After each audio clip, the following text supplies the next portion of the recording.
the need for absolutes or for certainty is like such a detriment to people. Like living in this idea, and I think it's this idea of ever forward and one step in front of the other is like, all I know, like the attempt is the miracle, not the outcome. Yeah. It's not about the results. It's not even the efforts. It's just like the fact that you can even take the swing. We're so lucky because there's so many people in this world who will never even get the attempt. So if that can be the miracle, that's enough. Dude, the attempt is the miracle. Yeah. I love that. I really do. 3, 2, 1.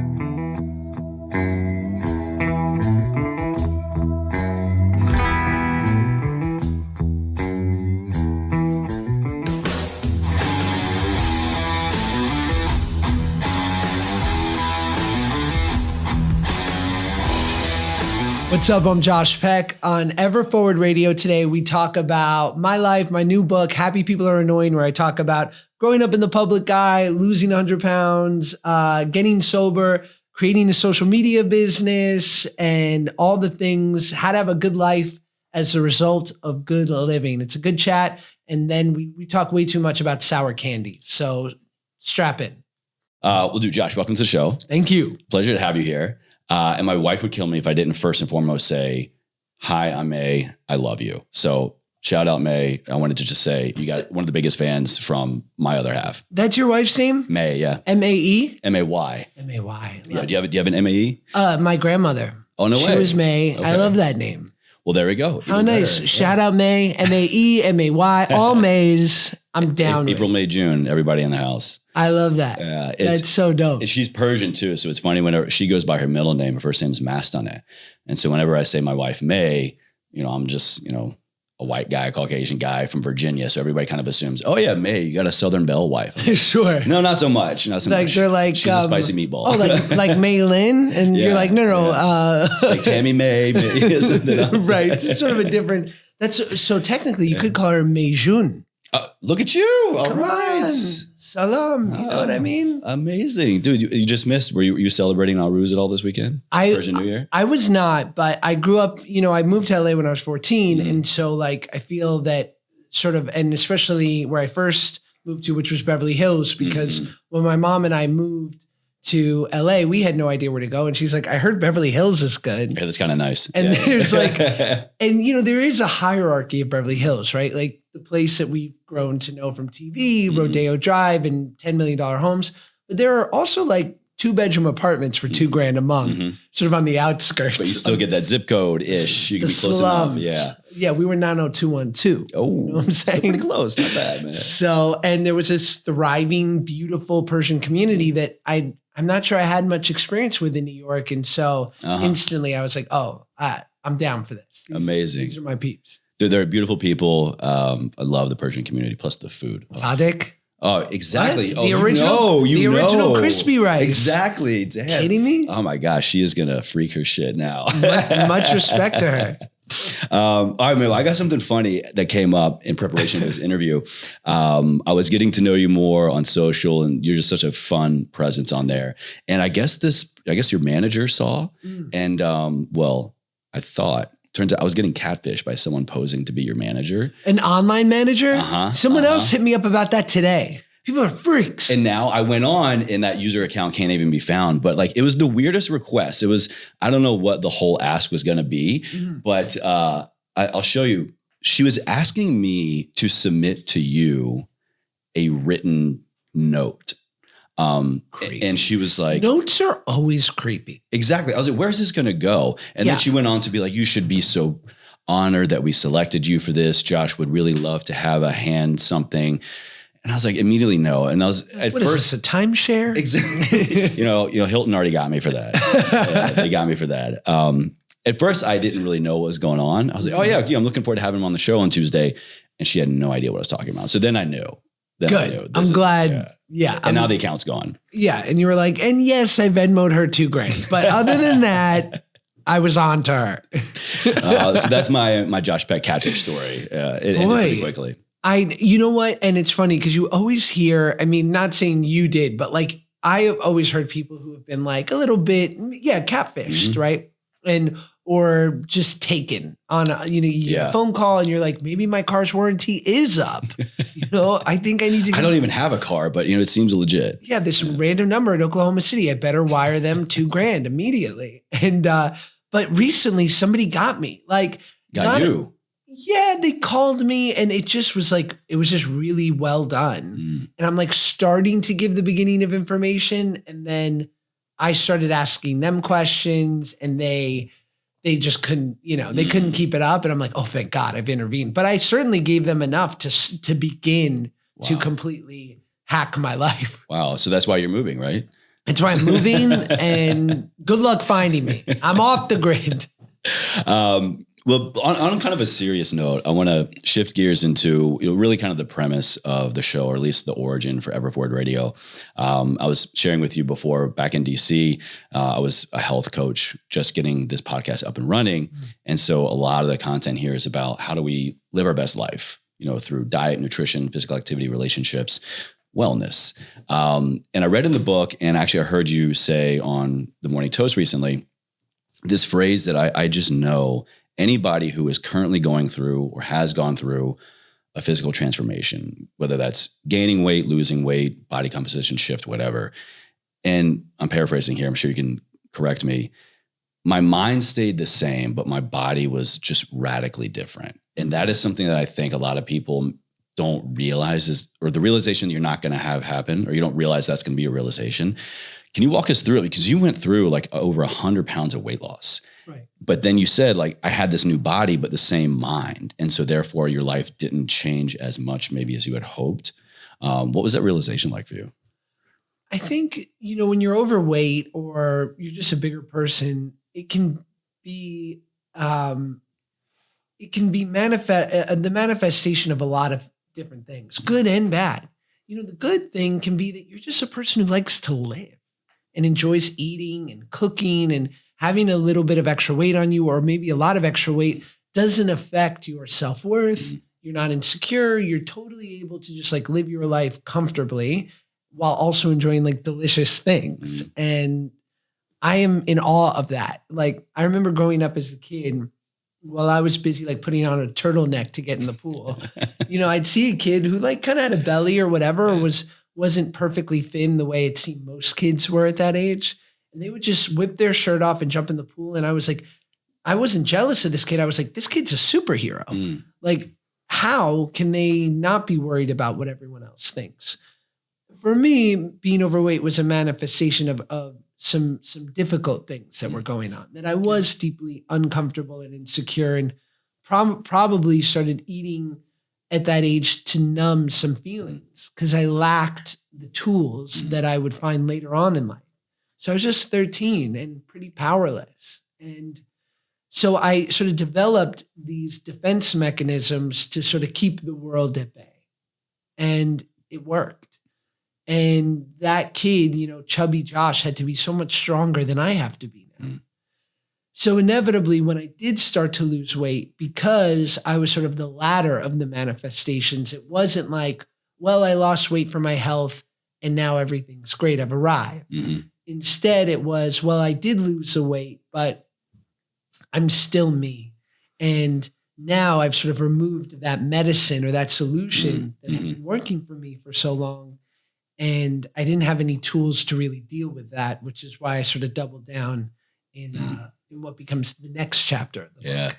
And so much after that part of your story, I think paints a very vivid and honest, to that, thank you, detail or picture rather of what is it like when you cross that threshold of a major life accomplishment, such as losing 100 pounds, but you're still the same person up here and probably down here.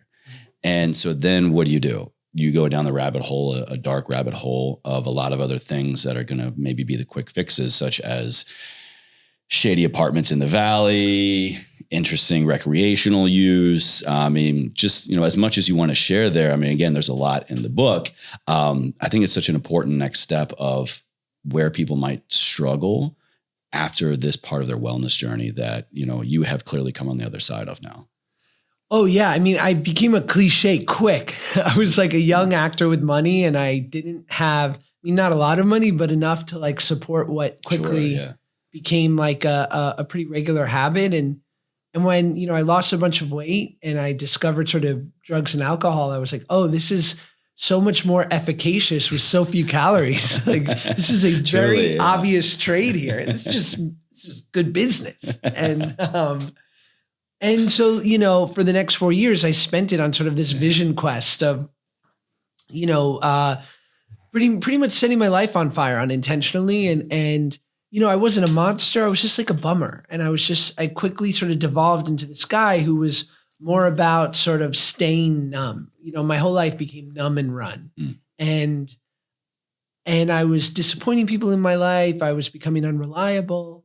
And more so, I was just sort of being a pretty big disappointment to myself. And also just putting myself in dangerous situations that, where I was incredibly lucky that, you know, instead of having a mugshot on TMZ, I literally am outing myself in this book for some reason. But I wanted to share kind of my story. And I talk about in the book, like my contemporaries during that time, like those sort of off the grid, you know, beatniks, those people that don't exactly subscribe to the same social contract, like those are my kind of people. Like I like those people because that is me. That's a part of me.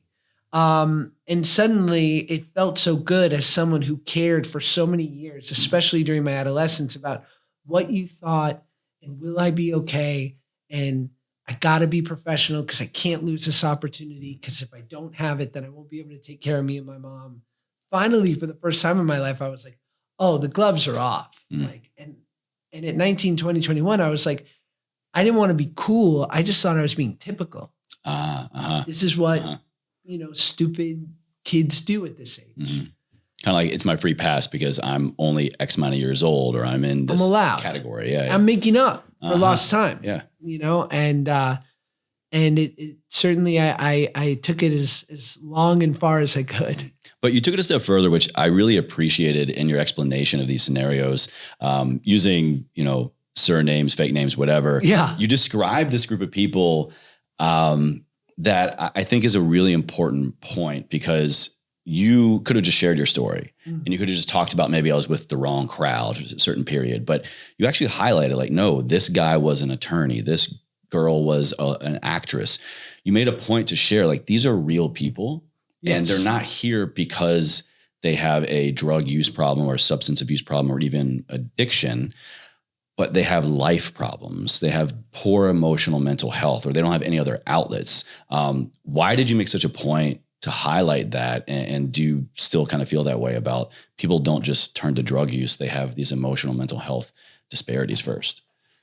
Yeah, I think that's so cool that you point that out. And I mean, I can't speak for them and their experience, because I think that there's, you know, there's this professor out of Columbia who's doing all this like incredible research on, you know, he's a neuro psychiatrist, and so he does all this like these studies about like, what if we did legalize drugs, and all of the sort of research leads to, or the data suggests that the people that would be addicts regardless. Right. And to your most point, likely, like it's mostly people who have a proclivity for depression, anxiety, obsessiveness. Like, so yes, there are these like sort of markers that are flags along the way to say like, there's a good chance that if this person decides to play in this area, it's going to turn out poorly. But I can't speak for them. I think my biggest part of mentioning that was like that I think we easily relegate sort of drug addicts and people who are addicted to like this specific class. You know, it can never be my kid. It can never be my parent. It could, because we were educated. We came from a certain sort of background. They don't have those kind of problems. Right. Their life isn't that bad. But as we know, and we hear slogans like this all the time in recovery, like from Penn State to the state pen, you know, from Park Avenue to the park bench. Like, it's sort of like mental illness. Like, it's not, you know, it's not dictated by environment necessarily. Exactly. Yeah. And so I felt it important to say, like, here were all these other people like me who had good things going for them. And they did have, they were balancing this life of trying to be respectable members of society while also feeding this habit that was slowly but surely bringing them down. Mm-hmm. Which brings me to like the very first thing that I made a note of in the book, and is the first line of the introduction of the book. You are an amalgamation of trauma. I think that's a great cap to what you were just saying, but I got to ask, why start on such a high note, man? Because look at the cover of this thing. It's so stupid. I mean, it's the most punchable book cover ever. Which, by the way, I mean, you did win most stupidest face. Yeah. Of high school kids. Yeah, this book's a bait and switch. It's a self-help book hiding as a memoir. Yeah. Like, I was like, they said, we want to have your face on the cover of the book. I was like, why? And they were like, because that's why we paid you. Like, because, you've never written anything. Yeah, and I'm like, gotcha. But of course it was like, yes, like that's who people know. And I'm honored to be like kind of this fun, slightly cheesy sort of persona. And that's only because I never talked the way I did in this book at any other time. I'd never been this honest and transparent. So I said, how do I create something that people will see that and go like, I know this guy, I know what I'm picking up. And then the moment they open the book, they're sort of shocked into this idea of like, oh, what did I sign up for? But I want to keep reading. Yeah, you're not starting off with a one-liner or a joke or a reference to maybe a favorite past, TV show or movie experience. It's quite literally, you are an amalgamation of trauma. Pretty dark, but also like I really appreciate it because immediately when I read that, I was like, oh yeah, we're going to get along. It's just this idea of genetic inheritance. Like how many things are at play before you are ever born? And then like you come into this world. I heard someone say once, like, we come into this world, this perfect, beautiful entity. And then someone says we're dumb or we're not athletic or we're fat or we're too thin or a myriad of other things. And suddenly we start putting up these walls and these defense mechanisms because no one wants to be hurt. No one wants to feel emotionally in danger. And inevitably what begin as assets turn into these defects because they, why do we acquire them? It's to keep the world out. Like that's what I was doing with my eating and all these things was I wanted to keep the world at bay because it felt like the volume was too loud. And inevitably as I lost weight and then I got sober, it was like, if I don't face these negative patterns I acquired, like I'm going to insulate myself from all these things that I've worked for, that I've also heard about other people talk about, that sunshine of the spirit, that contentment, that deep breath, that feeling okay with who you are in this world. Like I was working towards that, but I had to sort of tear down these negative patterns. And so I think that was sort of like this desire to have, and also I heard yellow is very, it pops on Amazon. That's what my publisher said. It does well. We get quite a few yellow authors in here. That's for sure. We're working here. Buy it now on Amazon or Tap your link. Kindle. On your Kindle.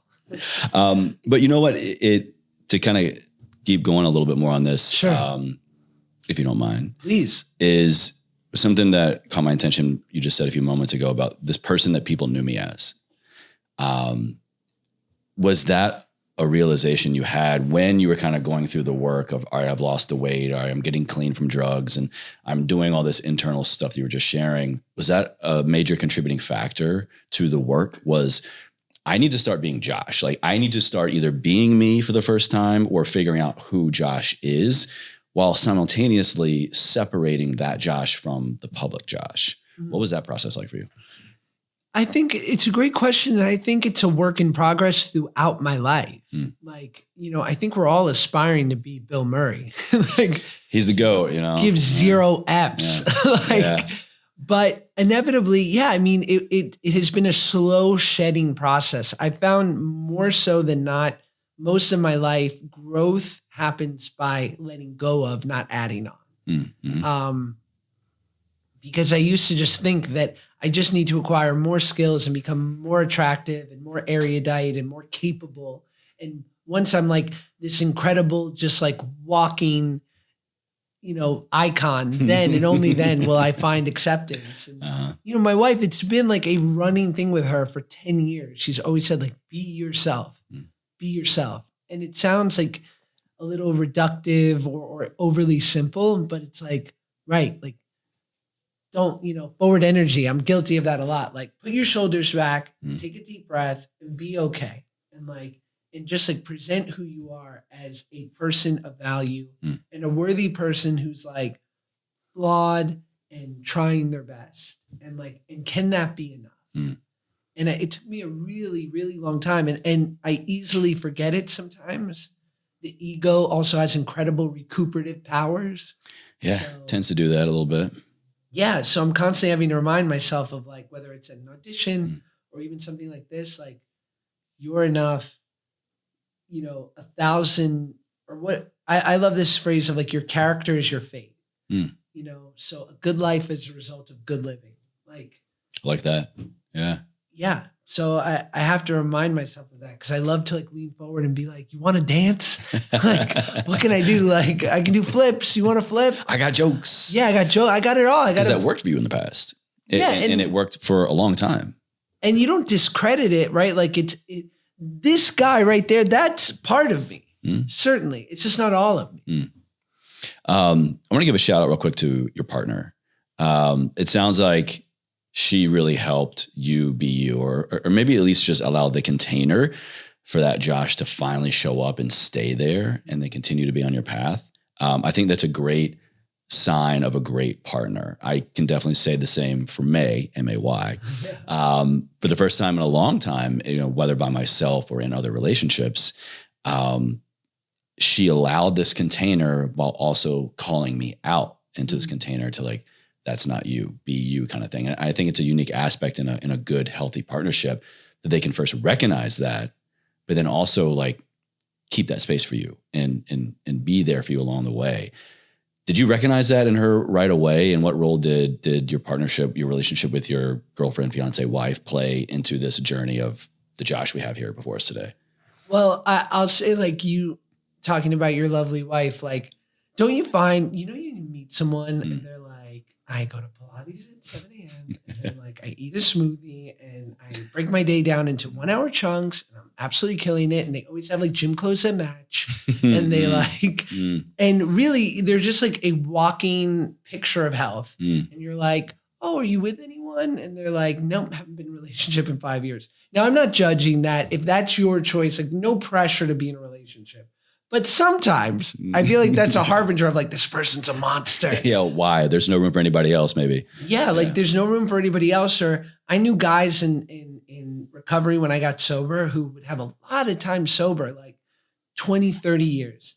And they were divorced, smoked 2 packs a day, were overweight, and never drank. And I'm like, and we're always right. Yeah. And I'm like, I don't want what you have. Like, straight up. Like, to me, I feel like there is something brave with the right person of taking the leap. And I mean, sometimes my wife will see so through me that I am like, well, I got to check your prescription.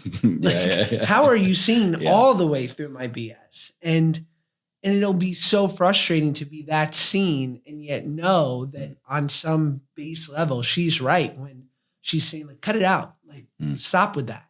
Or you don't always have to be this way. And people like my wife or now my son, it's like, by dealing myself into life, by putting skin in the game and being willing to be wonderfully not enough in moments. I like that. Has pushed my level of growth. Which we got another connection there, by the way, actually. Your son is Max. Yeah. My brother is Max. We got a Max, we got a May. It's a great name. Yeah. Yeah, 1 syllable, easy. He actually does 2 X's. What is he trying to prove? He's always been trying to prove something, but it's very, if you ever met my brother, it'd be very fitting. Like, of course, absolutely. You would have to be 2 X's. He must be pissed, like, at Starbucks. They're never putting his name. Never, no. Well, lucky for him, he doesn't drink coffee, which gives me trust issues to begin with. What else is he trying to prove this Max? What does Max do? Let's talk about Max. Max, I'm upset with you. Yeah. He sometimes he's on the show with me, but he kills it out in Houston. He's a full-time YouTuber and also has an incredible candy company, which I don't know if you still dabble in the candy life, but okay. So do you like sour candy? Oh yeah. All right. I'm going to get you hooked up. He has this company called Sour Strips. Sour strip candy, like the ribbon candy, but it will like, it's so good. It like kills your tongue, which how you know it's good sour candy. Yeah. I mean, it's just pure diabetes in a strip. It's not healthy. No, not at all. Not good. At all. He's like a health and fitness YouTuber, but then he makes sour strips candy, which makes no sense. But look, if you're going to do it, do it. Right. Yeah. Oh, he does it. Yeah. Oh man. I need to start keeping some here. I'll get a bowl. Are you have kidding? like a stash here. Absolutely. I mean, you could be promoting it every time. Oh, plug. Shameless plug. But I promise this was true to the Max connection. Oh my God. What's that called on Amazon where you like give your code, like the influencer Oh, the link? associates link. Yeah. You should get a little associates like with old bro. Yeah. You know, maybe you link him up with Paul Wall in Houston. Ooh. You could do like, because sour strips, cavities, teeth removed. You know, at first I thought Get a grill. I thought it was in cahoots with one of our other really good close friends who's a dentist. I was like, you and Daryl definitely just did this together. Like, you're going to crush the candy company, and then he's just going to send everybody to the dentist, and then we all win, I guess. It's like if you open a CrossFit gym and your partner's an orthopedist. Or like a deep tissue myofascial release specialist. Absolutely. Yeah, because you're just asking for injury. Well, speaking of, man, what part of training, what part of physical activity played a role in your transformation? And now I read that you just started walking, which I want to give you accolade first and foremost. When I was in clinic and I would have clients who like, I haven't worked out in years, or there's a lot of weight to lose. Sure. I always would just start people with walking. Hell, even today, walking is one of my favorite leisure activities and exercises. Why did you start with walking? I think I know why, but why did you start with walking? And then what role does physical activity and training play in your life now? Yeah, everything hurt. You know, I was almost 300 pounds. So, you know, I knew that to go to the gym would be like slightly demoralizing at that point. I didn't want to feel humiliated. But I knew I could walk, and I would go to New York, where I'm from, every like 2 months for the summer. And that was the summer where I really tried to start kind of this journey.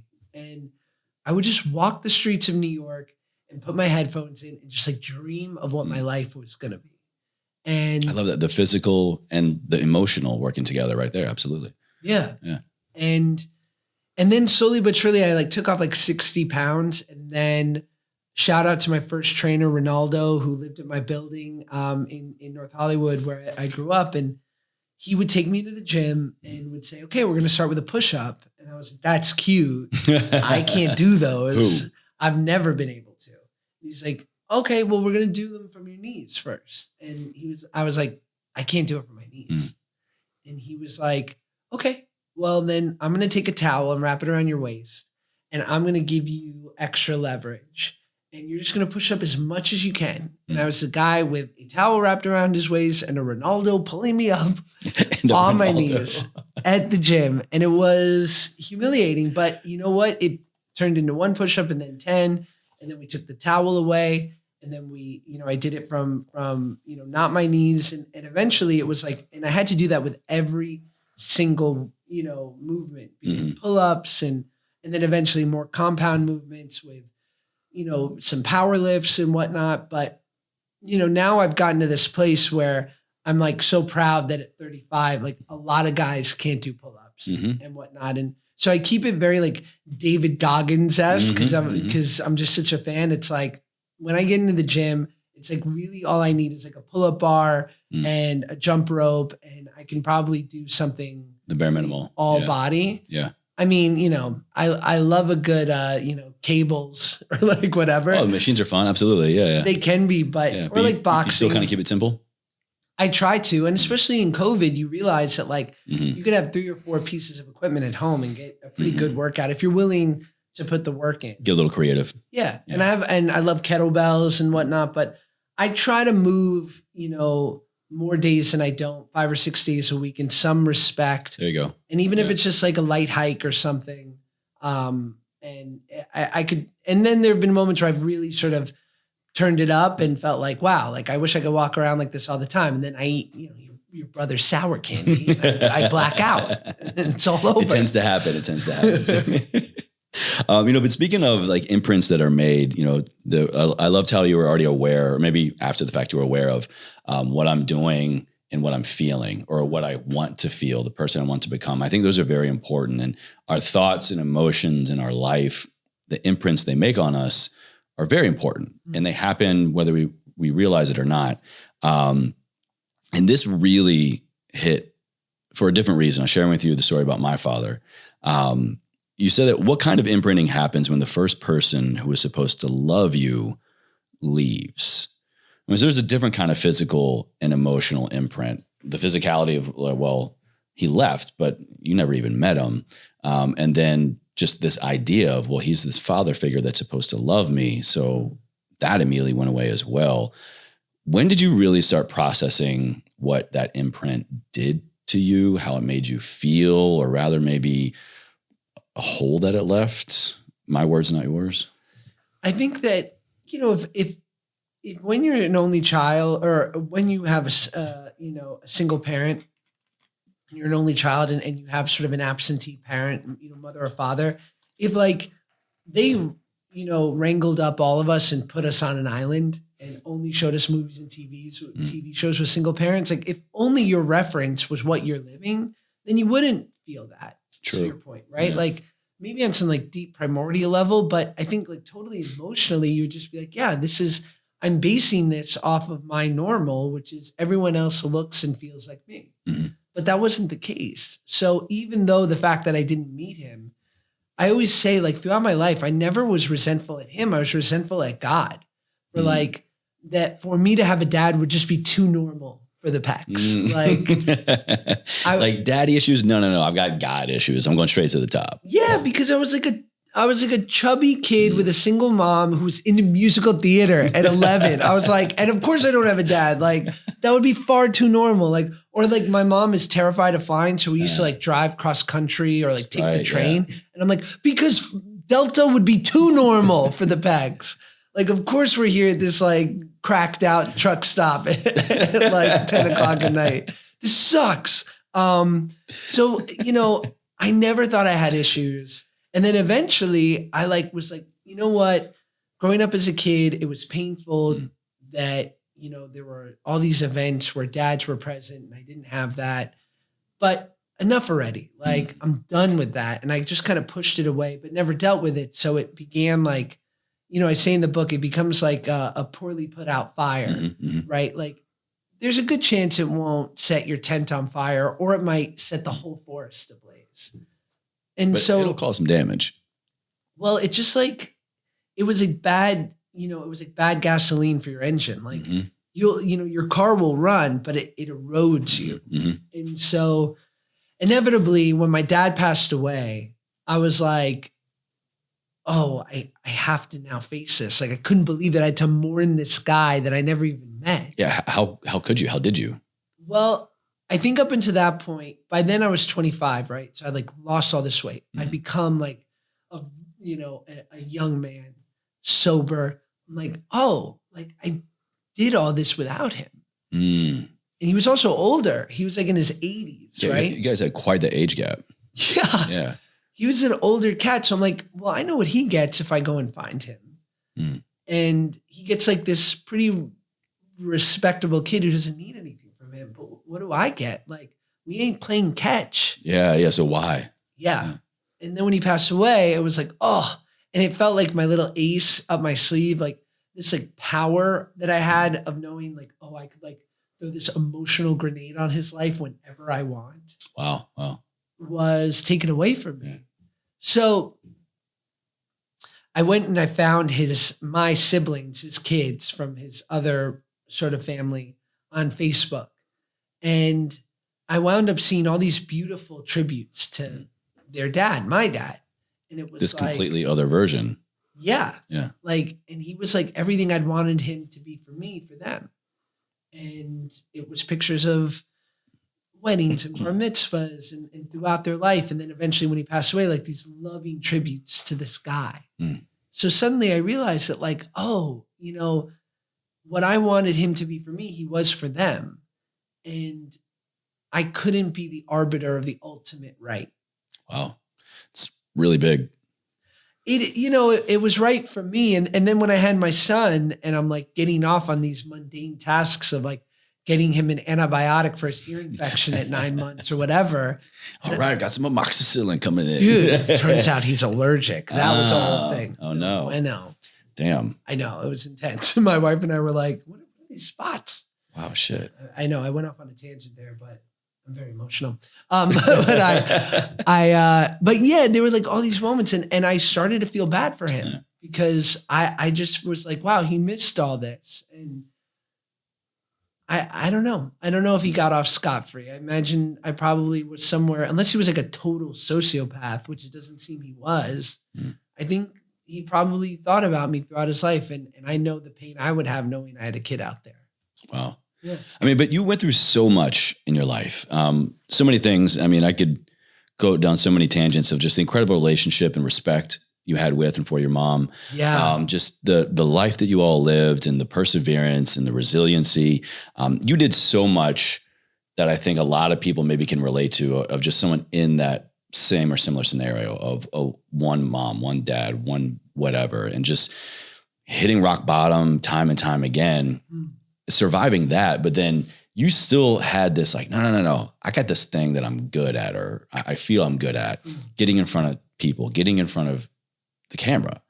So what was it like keeping that version of you afloat? I'd say like the normal human being trying to just make it and just manage life on top of the rise to fame that you had. Yeah, I think that it's, I'm incredibly lucky to have this thing that I love doing, you know, and it's what saved me or in moments where I like, I've had, lulls in my career and people have said like, how have you been able to be resilient in these moments where, I've been doing this for 20 years. I've seen more than enough people get their real estate license. Shout out realtors, right? We kill it in Houston. Yeah. Oh, maybe they plant some sour strips. Yeah, at the open house. Like, if you drop an offer now, I'll give you a free month subscription for a year. Actually, that's not a bad idea. Maybe I'll pitch him on that. Let's start diversifying, dude. But I've seen plenty of people who have had like really had these peaks and gotten roles I wanted and done those roles. And for whatever reason, they weren't able to sustain it. And then they give it up. And for me, I've loved this thing since I was 8 years old. I was obsessed with television at 8. My best friends growing up were Billy Madison and the Fresh Prince of Bel-Air and Ace Ventura. Like I left the TV on so that the room wouldn't get dark. It was my babysitter, my best friend, my escape. And so you maybe wouldn't have to be with yourself and all these other things you were actually going through at the time. Definitely. Which you got to later on, by the way. Yeah. Definitely. So for me, it's like, I happen to have like a little bit of skill and talent and luck in this thing where I play pretend and I dress up in someone else's clothes and I put on makeup and from action to cut is like really magical.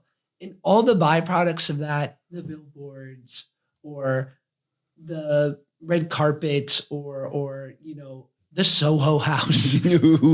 I'm very uninterested in these things. Like I really couldn't get, like I like doing this because we're having a real conversation. But if this was a talk show and we were sitting here for 6 minutes and I had to spend like the weeks up to this, like terrified, like trying to like take diuretics so I look thin and like get the right suit. Yeah. And you're like, so any funny like pranks you guys played on the set? I'd be like, no, we just worked. I hate when they ask that. I'm like, they're like, do you guys play any pranks on set? I'm like, we're not George Clooney and Brad Pitt. Like, yeah, they're killing it so hard they can think about pranks. Like, we're just praying that we get a good take and don't George, embarrass ourselves. I'll sign up for your masterclass. Let me know. All right. Dude, shout out George. Does George have a masterclass? No, I mean, he should. He should, yeah. But what would it be on? Just how to be the man. Nowadays it would probably either be on like tequila tasting or coffee tasting. I mean, because he's got the Casamigos tequila company with a buddy of his. Right. And then he's like the Nespresso ambassador. The dream. Two of my favorite things. I love tequila and espresso.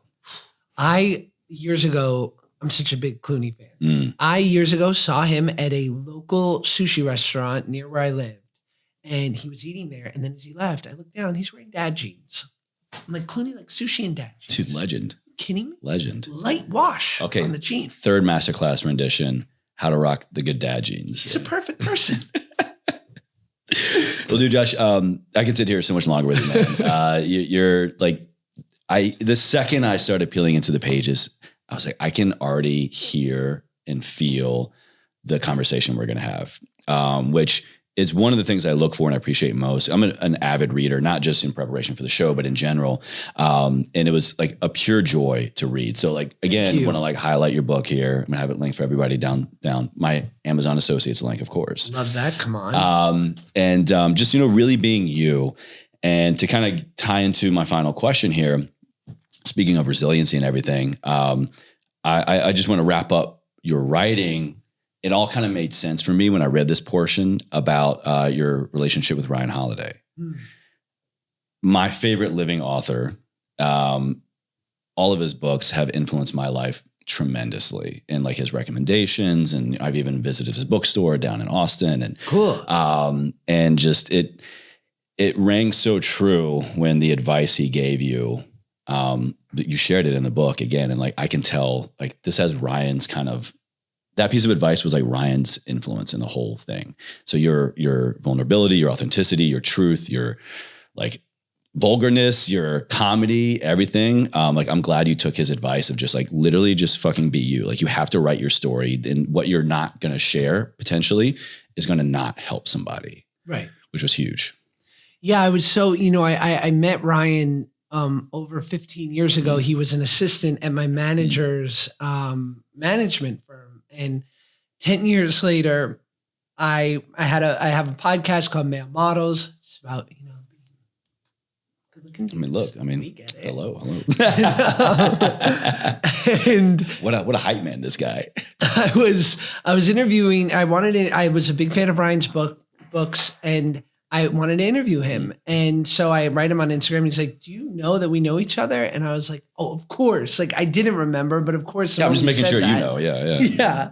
No, I didn't remember. And he was like, and then I put it together, and, we became friendly, and obviously I'm a fan as well. And so when I got this book deal, I knew I didn't want a ghostwriter, but I knew I needed someone I could bother. And I was like, Ryan, like, what's your temperature on this? Like, would you ever be willing to be like an advisor on this? And he's like, I totally do that. And so I could send him pages, and there were so many instances where, like, especially the chapter where I talk about losing weight, because it was such this pivotal moment in my life and very public. And most public. Yeah. So public. And I remember when I gave him the first chapter, he said, it was like one of the few chapters where he was like, start again. Wow.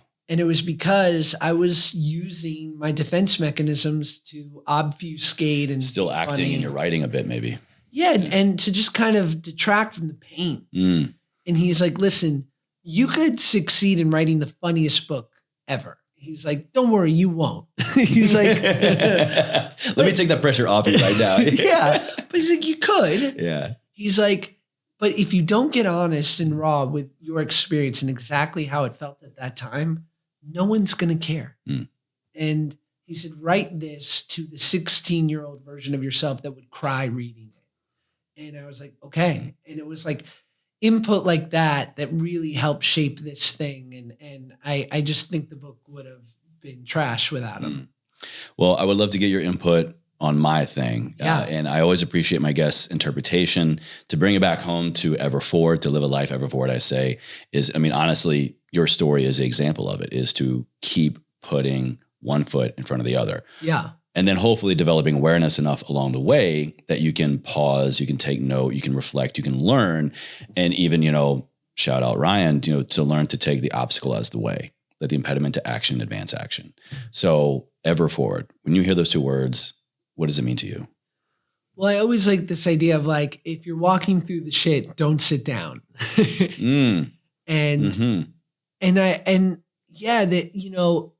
I kind of believe in trudging. And I think the classic definition of trudging, there's like a negative connotation to it, but like, it's this idea, because I've seen people sprint. Like I've seen people who have gotten so much further ahead of me in moments and in spurts. And yet somehow by continuing to grow, accepting that this idea of that, you know, for so much of my life, I wanted to fortify my shelter. You know, I'm constantly waiting for the other shoe to drop. Yes. Yeah. Yeah. The tornado's coming, and I want to have the dopest shelter there is, with like mad food and entertainment and wives and just like sour strips and just unlimited pleasure and security, so that, you maybe know, one kettlebell.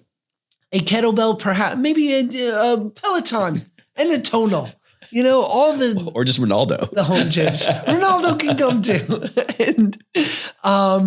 And you know, this idea, and I Robert Greene was posting this the other day, and I'm going to butcher it, but it was something to the effect of like, the need for absolutes or for certainty is like such a detriment to people. Mm-hmm. Like living in this idea, and I think it's this idea of ever forward and one step in front of the other, is like, all I know, like the attempt is the miracle, not the outcome. Yeah. Like we're not even in the efforts business, or I'm sorry, it's not about the results. It's not even the efforts. It's just like the fact that you can even take the swing. We're so lucky, because there's so many people in this world who will never even get the attempt. So if that can be the miracle, that's enough. Dude, the attempt is the miracle. Yeah. I love that. I really do. Well, dude, it's been a pleasure. Thank you. Thank you everybody for tuning in. I'm going to have his book listed, all of his stuff. Just do it. Of course, it's my associates, and like we already discussed this. Yeah, it was a pleasure, man. Thank you so much. Dude, this was great. Thank you.